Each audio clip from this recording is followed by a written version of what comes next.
একই ব্যক্তির নাম দুই রাজ্যের ভোটার তালিকায়। ভোটার তালিকা যাচাই করতে গিয়ে ফের বেরিয়ে এলো চাঞ্চল্যকর তথ্য। বৃহস্পতিবার জলপাইগুড়ি জেলার রাজগঞ্জ ব্লকের বিভিন্ন এলাকায় ভোটার তালিকা পর্যবেক্ষণ করে দেখেন তৃণমূল কংগ্রেস নেতা ও কর্মীরা। তখনই বেরিয়ে আসে চাঞ্চল্যকর তথ্য।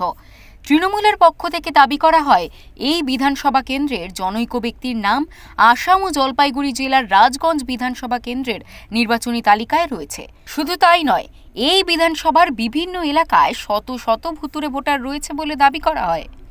মধ্যে একমাত্র বলেছিলেন যে নির্বাচন কমিশন এই ত্রুটিযুক্ত ভোট করার চেষ্টা করছে। বাংলায়, দিল্লিতে করেছে, হরিয়ানায় করেছে, এখন বাংলায় করার চেষ্টা করছে। আজকে দেখুন ৩-৪ দিন হলো ফিল্ডে নেমে শতাধিক ভোটার আমরা এক একটা অঞ্চলে শতাধিক করে ভোটার আমরা আইডেন্টিফাই করে ফেলেছি, যারা হচ্ছে এরকমভাবে বিভিন্নভাবে 2-3 জায়গায় নাম আছে, বাসিন্দারা নাম আছে, 20 বছর 25 বছর থাকে না, তার নাম আছে। এই যেই নামটা আমরা তুলে ধরলাম, মুকেশ কান্দা নাকি, তাকে এই এলাকার কেউ চেনে না, তার এখানে কোনো অস্তিত্ব নেই।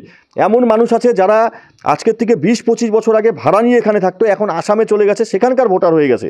তাদের নামটা পর্যন্ত নির্বাচন কমিশন এখানে বারবার অবজেকশন করার পরেও সেই নামগুলো কাটেনি। জলপাইগুড়ি থেকে উজ্জ্বল হরের রিপোর্ট, ওঙ্কার বাংলা।